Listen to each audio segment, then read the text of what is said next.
This is America in the Morning from Westwood One. Good morning, I'm John Trout. It's Friday, May 2nd, 2025. Here's what's coming up on America in the Morning.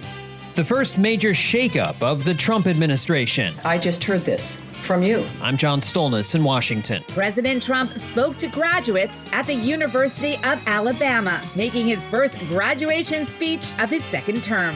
I'm Sue Aller.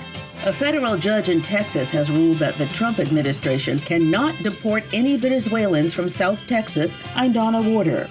Officials in Iran say a meeting with the United States is postponed, but the U.S. doesn't confirm the meeting was ever set in stone. I'm Clayton Neville. Stocks started May trading in the green yesterday. Soft quarterly results last night, though, from Amazon and Apple. I'm Jessica Ettinger. The Environmental Protection Agency is allowing the sale of cheaper, high-ethanol gasoline. Ed Donahue, Washington. All ahead on America in the Morning. Now, over 100 days into the second Trump administration, on Thursday, we have our first staffing shakeup with the ouster of Mike Waltz as National Security Advisor. John Stolnis has the story from Washington. In a post on social media, President Trump making the announcement that he is nominating Waltz to be United Nations ambassador instead. Taking his place as National Security Advisor on an interim basis will be Secretary of State Marco Rubio, an announcement that caught State Department spokeswoman Tammy Bruce by surprise at her briefing. Do you know how long he's going to be serving in both roles? It is clear that I just heard this from you. Bruce says the secretary is more than capable of handling multiple roles for a time. This is a man who, as I think you all know, has worn several hats from day one in managing the nature of what's happened here at the State Department, at USAID. It's unclear how long Rubio will hold down both positions, although Henry Kissinger served in both roles from 1973 to 1975. Democrats claim Waltz is the fall guy for Signalgate, when Waltz mistakenly invited Atlantic reporter Jeffrey Goldberg to take part in a chat on the social media app Signal, discussing war plans against Houthi rebels. Defense Secretary Pete Hegseth was also on the chat, and reports indicate he also used Signal to talk about the attack with family members. Democratic Senator Richard Blumenthal says it's Hegseth who should be on the way out. The Trump security team is a hot mess, and the one who should go is not the fall guy, Michael Waltz. It is the Secretary of Defense, Pete Hegseth, who is responsible. He should be held accountable. He should be fired right now. Republican Senator Kevin Cramer said he's sad to see Waltz removed from his role.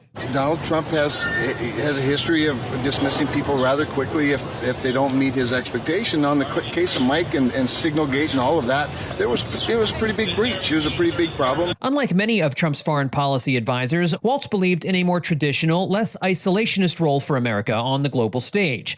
Congresswoman Elise Stefanik was Trump's initial choice for a UN ambassador. Her name was withdrawn due to concerns over tight voting margins for the GOP in the House. John Stolnis, Washington.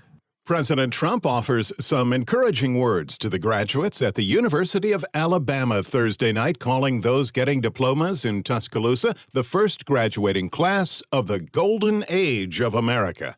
Sue Aller reports. President Donald Trump delivered his first commencement address of his second term at the University of Alabama. Class of 2025, roll tide. He told graduates that this is a very exciting time. We're graduating at an exciting time for our nation, a period of both extraordinary change and incredible potential and what will be unbelievable growth. You're going to see that very soon. You're going to see it starting very, very soon. His speech touched on several key themes, including economic growth, highlighting his efforts to boost the economy, emphasizing job creation and tax cuts.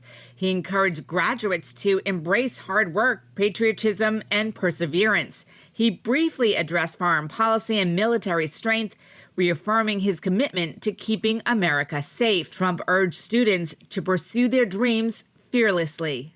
Some of you will leave here today and travel the world, but you will always know that this state, as this is really sweet home Alabama, right? It's always going to be your place. Despite Alabama being a Republican stronghold, there were protests at multiple locations from students and alumni.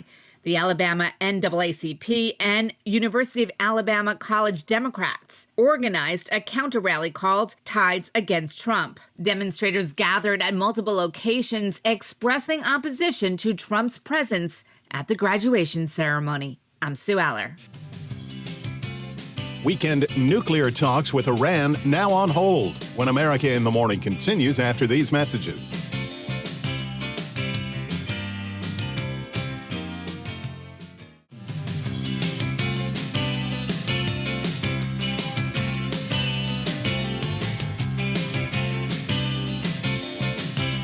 You're with America in the Morning, tracking the potential for severe thunderstorms into the weekend. Here's AccuWeather.com meteorologist Matt Rindy. We are now in the heart of spring, and from that, the risk for severe thunderstorms remains nearly a daily concern. Today, that concern will expand over a large area from a storm that's in southeast Canada, and the cold front from that system extending well to the southwest through the northeast parts of the United States, into the Ohio Valley, and then continuing into the southern plains. There'll be warm and humid conditions ahead of this feature, which will provide the fuel necessary for the development along that front. The risk for these stronger storms will run from eastern Ohio and southwest Pennsylvania, southwestward through the Tennessee Valley, and then continuing into the southern plains into central Texas. These storms will have the potential for damaging winds, hail, and drenching rainfall. The storms in Texas will have a little additional support for development, where the risk for the aforementioned impacts will be just a bit increased. Trailing the storm, there's another system moving through the central plains that will cause a few showers and thunderstorms in parts of South Dakota first thing this morning, and then moving through eastern Nebraska into Iowa, eastern Kansas, and Missouri, and then Illinois this afternoon. Ahead of the front, it's going to remain warm and humid with a few showers and thunderstorms through the southeast into southern New England. Highs will be mostly in the 80s. And in the west, there'll be another storm moving onshore late today. This feature will produce rain along the northwest coast late and then start spreading inland tonight. And this system will eventually encompass a good portion of the western states into the southwest this coming weekend. That's the weather across America. Austin, Texas will have plenty of clouds today and a couple of gusty thunderstorms in the afternoon and a high of 85. Astoria, Oregon will be cloudy today with rain arriving in the afternoon and a high of 59. That's the nation's weather. I'm AccuWeather.com meteorologist Matt Rindy. Remember, you can follow us wherever you get your podcasts. Just search America in the Morning in your favorite listening app. A federal judge has allowed Venezuelans targeted for deportation under the Alien Enemies Act in the Southern District of Texas to proceed with a class action lawsuit against the Trump administration. Correspondent Donna Warder reports the judge in the case called the president's plan unlawful. A federal judge in Texas has ruled that the Trump administration cannot deport any Venezuelans from South Texas under the 18th Century Alien Enemies Act. U.S. District Court Judge Fernando Rodriguez Jr., nominated by President Donald Trump in 2018, says it's unlawful to use the law against people the administration says are gang members invading the U.S. Rodriguez is the first judge to rule so. In March, Trump issued a proclamation claiming that the Venezuelan gang Tren de Aragua was invading the United States, and he said he had special powers to deport immigrants identified by the administration as gang members without due process. The judge's ruling is the first permanent injunction against the administration's using of the law, and the judge contends that the president is misusing it. I'm Donna Warder. Denuclearization talks between the United States and Iran will not happen this weekend, as some reports indicated they would. An update on the situation from America in the Morning's Clayton Neville. The Omani foreign minister posted on social media that the fourth round of U.S. and Iran denuclearization talks in Rome is postponed for logistical reasons. U.S. State Department spokesperson Tammy Bruce told reporters there were never definite plans. The United States was never confirmed to be participating in a fourth round of talks with Iran, which people had believed were Saturday in Rome, despite what there had been some reports. President Trump is threatening sanctions on countries that buy Iranian oil. President Trump is exactly right, going back and saying we're going back to maximum pressure, we're going to cut off the money, and we're going to cut off the funds that are funding the terrorists. Texas Republican Senator Ted Cruz spoke to Fox Business. The most important national security decision he made his first term was pulling out of the disastrous Iran nuclear deal. The U.S. still plans to meet with Iran, but it's not clear when. Iran's foreign ministry spokesperson said that Tehran is still committed to getting a fair and lasting deal. I'm Clayton Neville. When we return on America in the Morning, Golden Arches stock loses luster after these messages.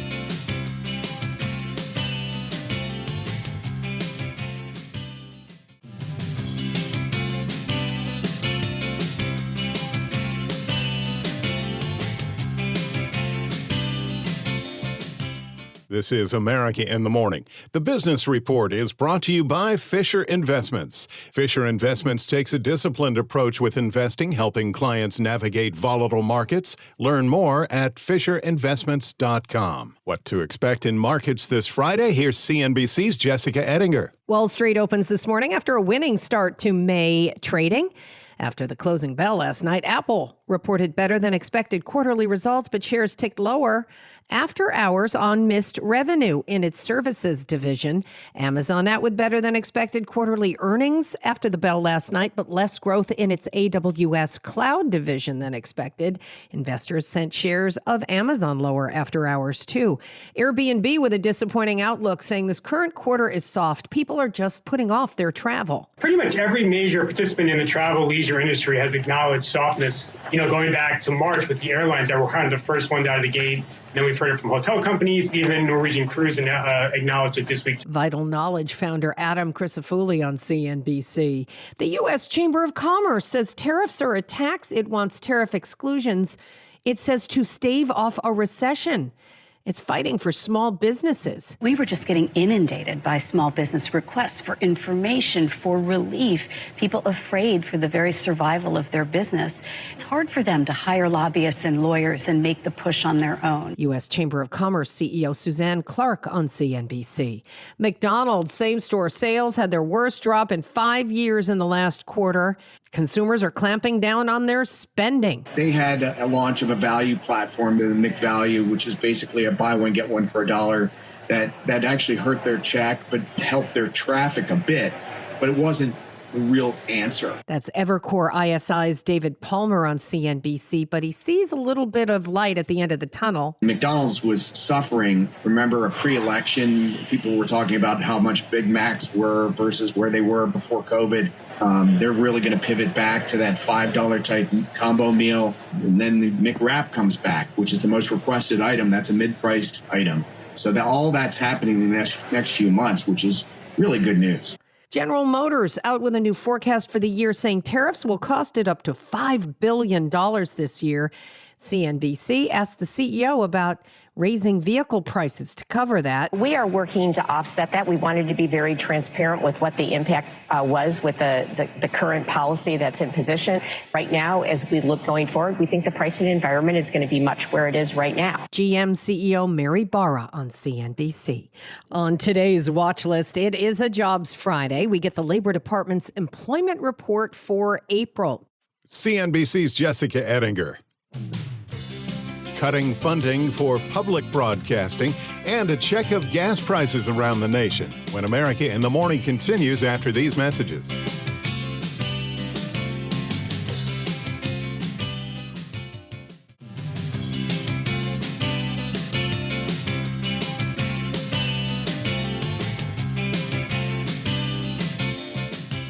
President Trump has signed an executive order aiming to slash public subsidies to PBS and NPR as he alleged bias in the broadcasters' reporting. The order instructs the Corporation for Public Broadcasting and other federal agencies to end federal funding for NPR and PBS.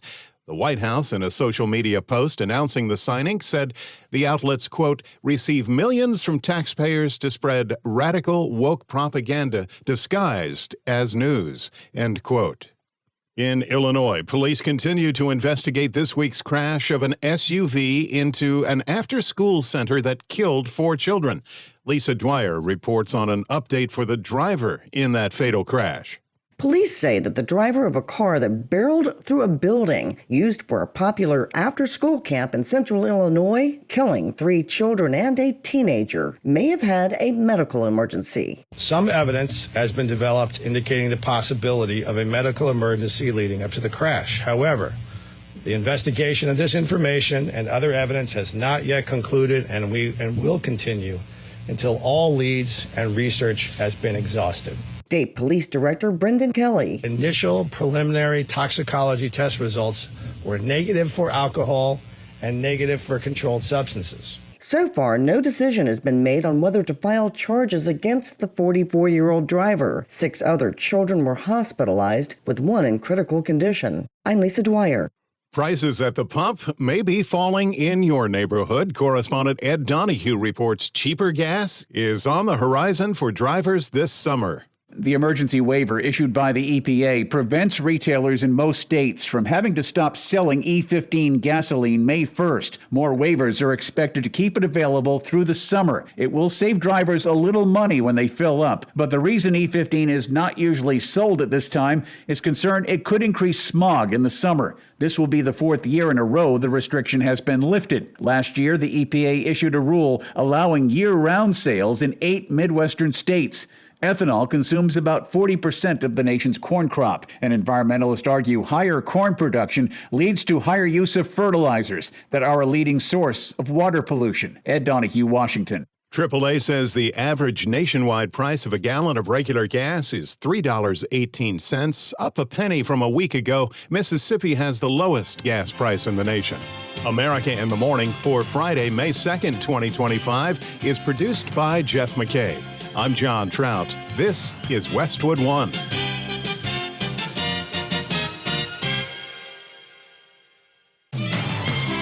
This is America in the Morning from Westwood One. I'm John Trout. Coming up this half hour. The Trump administration has its first major shakeup. Sagar Meghani at the White House. The Federal Aviation Administration is short some 3,000 air traffic controllers. Donna Warder, Washington. National protests against Trump administration policies. I'm Clayton Neville. Operation Tidal Wave explained. A win for Fortnite. Texas police and a truckload of dimes, and changes coming to the Fox News morning show. Your DNA may be susceptible to cyber hacking. I'm tech correspondent Chuck Palm. Marvel's Thunderbolts is hoping to recharge the sloughing superhero genre. I'm Kevin Carr. Back after these messages.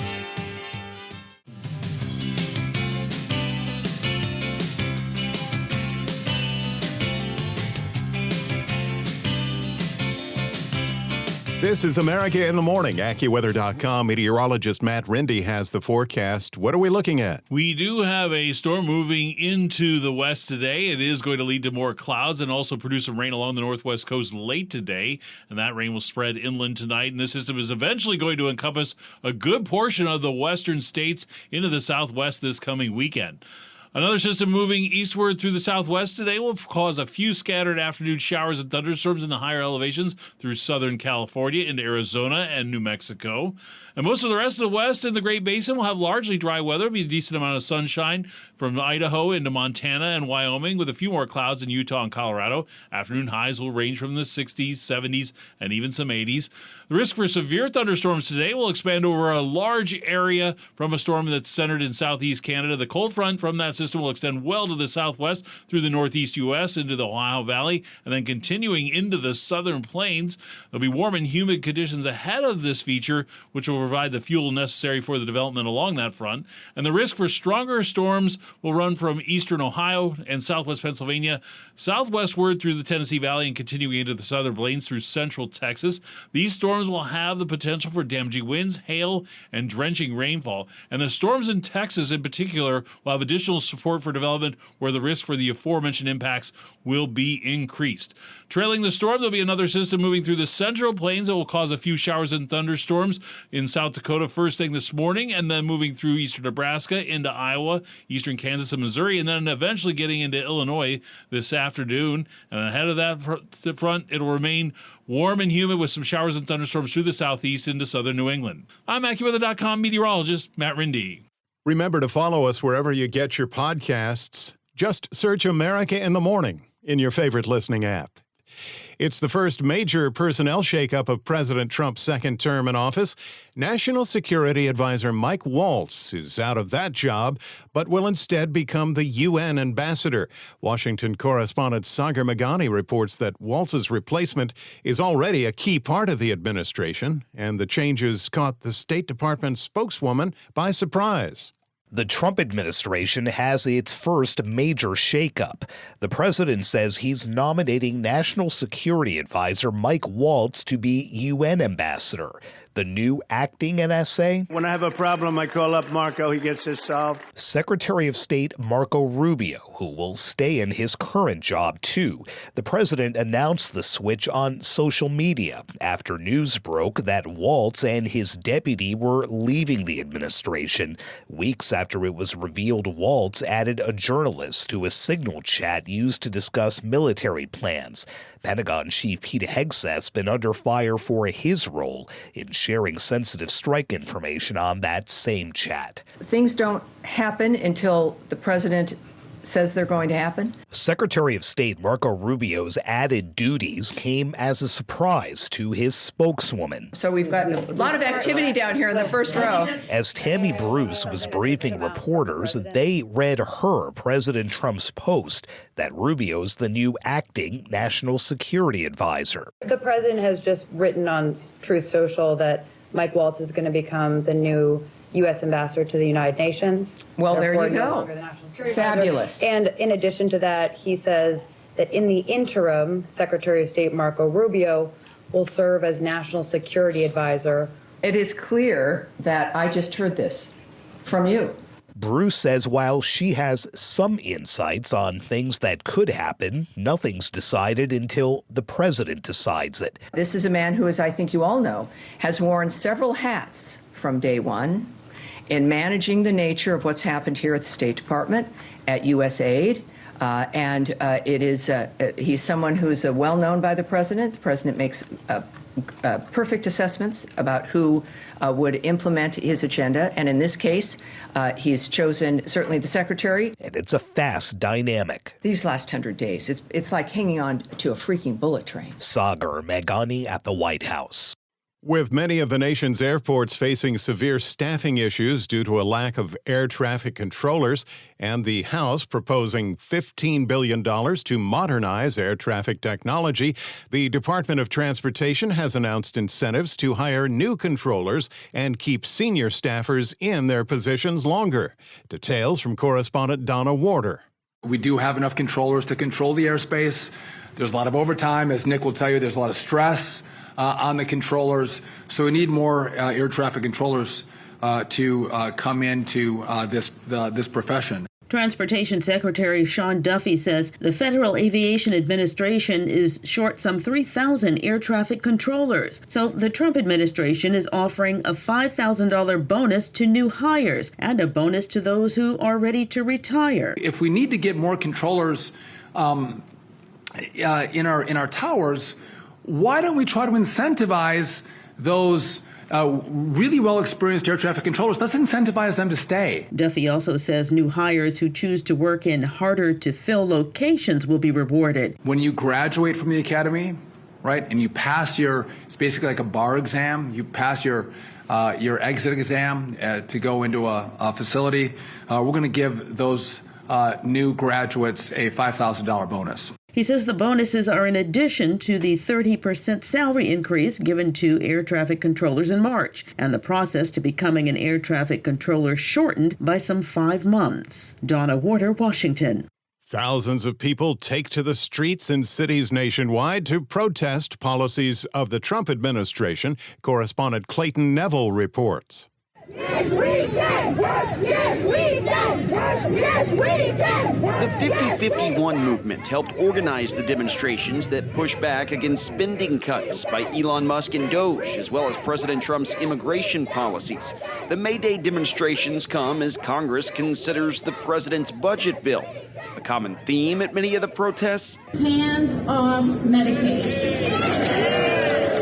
Hands off Medicaid in response to the idea that that's what Republicans want to do, take Medicaid away from Americans, which GOP leadership says is not true. Hands off Medicaid. Organizers urging Americans to pay attention. Pay attention to those fine details in these budget plans because they have a huge impact on all of these workers. Protests were held in New York, D.C., across Texas, Philadelphia, and other spots. Senator Bernie Sanders among rally goers. May Day, as you know, was established way back in 1886 And workers then stood up to their very powerful bosses and said, you know what, we don't want to be slaves. We don't want to work 60, 70 hours a week. We want an 8-hour day. He made his message about standing up for workers clear. And throughout our history, workers stood up and they said, you know what, children should not be working in factories. The wife of Abrego Garcia, the man deported to El Salvador amid controversy, rallied outside the White House. She urged the Trump administration to, quote, stop playing political games with her husband's life. I'm Clayton Neville. Among the stories we're covering next, illegals rounded up in Florida, North Carolina election dispute, and in Texas, can you spare a dime? Those stories and more when America in the Morning continues after these messages.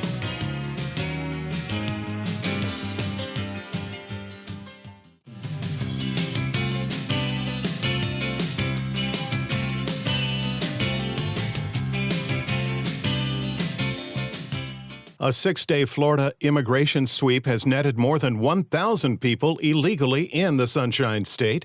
Correspondent Haya Panjwani reports on Operation Tidal Wave. U.S. Immigration and Customs Enforcement officials are in Florida with Governor Ron DeSantis. That's to praise a week-long operation that resulted in over 1,100 arrests of people they say were in the country illegally. Governor Ron DeSantis spoke to reporters. This is the largest immigration enforcement operation that we've seen in quite some time throughout the entire country. Florida state agencies assisted federal authorities to arrest over 1,100 illegal aliens across the state. That is a really significant impact. Officials credit local police departments and state agencies for joining President Trump's drive for mass deportations. Agencies from all of Florida's 67 counties have signed agreements that push state and local officials to enforce immigration laws. We're ready, willing, and able to take it to the next level. We have submitted plans to DHS to say, if this is approved, we will go off to the races, and we will be able to do really from soup to nuts, from apprehension to detention, even putting some of our people in the National Guard in line to serve as immigration judges to process this. We can do it. Opponents say the local and state agreements violate a clause in the U.S. Constitution that makes federal authorities responsible for immigration issues. I'm Haya Panjwani. Republicans took over North Carolina's elections board Thursday, boosting their chances of reversing the results of a November election and expanding their majority in the state Supreme Court. After the election, the GOP-led state legislature passed a law shifting the power to appoint elections board members from the Democratic governor to the Republican state auditor. In the court election, Democrat Justice Allison Riggs defeated Jefferson Griffin by just 734 votes.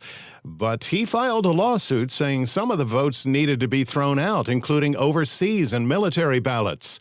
The more votes that are put into doubt, the better Griffin's chances of overcoming Riggs' narrow victory. The legal fight over the state Supreme Court seat could continue for months. America in the Morning continues.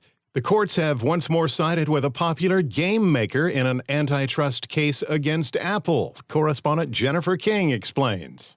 iPhone maker Apple says it plans to appeal a federal judge's ruling that the company willfully violated a court injunction in an App Store antitrust case that was filed by Epic Games, the makers of Fortnite. On Wednesday, U.S. District Judge Yvonne Gonzalez-Rogers found Apple had violated a 2021 injunction seeking to restrain anti-competitive conduct. Epic Games had alleged that Apple made billions from commissions using an exclusive payment system in its popular App Store. The judge had ordered Apple to lower barriers in its payment system and allow developers to display links to alternative options. The Supreme Court already rejected Apple's earlier appeal in the case back in 2024. Epic Games CEO Tim Sweeney posted that the company will return Fortnite to Apple's U.S. App Store next week. I'm Jennifer King.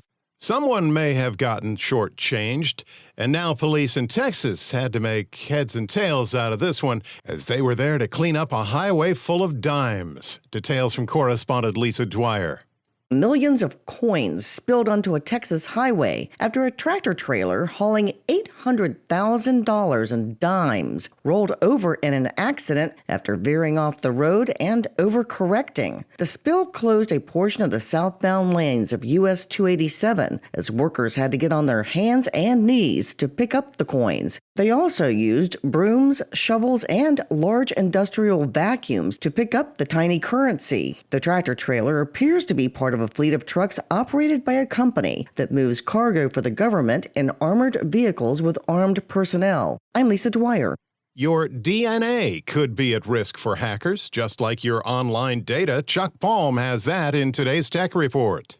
According to a report on SciTech Daily, the first comprehensive review of cyber biosecurity risks has been released. The Next Generation DNA Sequencing, or NGS, is the same technology that's driving advancements in personalized medicine, cancer diagnostics, infectious disease monitoring, and genetic research. And surprise, it may also become a key target for cyber attacks. According to the study led by Dr. Nasreen Anjum from the University of Portsmouth, says the comprehensive analysis of cyber biosecurity risks are spanning the entire NGS workflow. His concerns are many of the DNA datasets are openly accessible online, and the study warns it's possible for cyber criminals to misuse the information for surveillance, manipulation, or malicious experimentation. Dr. Anjum also said that protecting genomic data isn't just about encryption, it's about anticipating attacks that don't yet exist. For more tech news, find me at chuckpalm.com.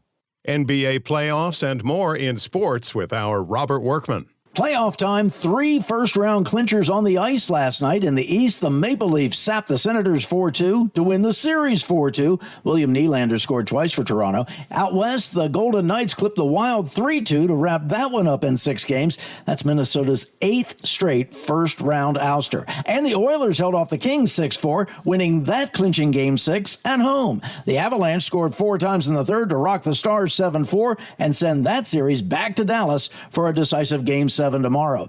NBA playoffs in the East, Jalen Brunson had 40 points, leading the Knicks past the Pistons 116-113 to take that best of 7, 4 games to 2. We want to have it throughout the game, but it's most important at the end. We all have each other's backs, and we all know what we want to do. In the West, the Clippers got by the Nuggets 111-105, forcing a Game 7 tomorrow in Denver. Baseball, the Tigers rallied for 8 runs in the last 2 innings to take down the Angels 10-4. Vladimir Guerrero Jr.'s 3-run homer in the 8th boosted the Blue Jays over the Red Sox 4-2. Juan Soto belted his first 2 homers at Citi Field since joining the Mets, but they still fell to the Diamondbacks 4-2. Cubs belted 3 homers off Paul Skeens in the 5th inning on the way to an 8-3 rout of the Pirates. White Sox blanked the Brewers. Sean Burke and company allowed just 2 hits. A's shut out the Rangers. Jeffrey Springs and the Slinkies with a 3-hit gem. And Journalism is the 3-1 favorite to win tomorrow's 151st Kentucky Derby. And that's not fake news. That is Friday Sports. Quite the marvel in theaters this weekend when America in the Morning continues after these messages.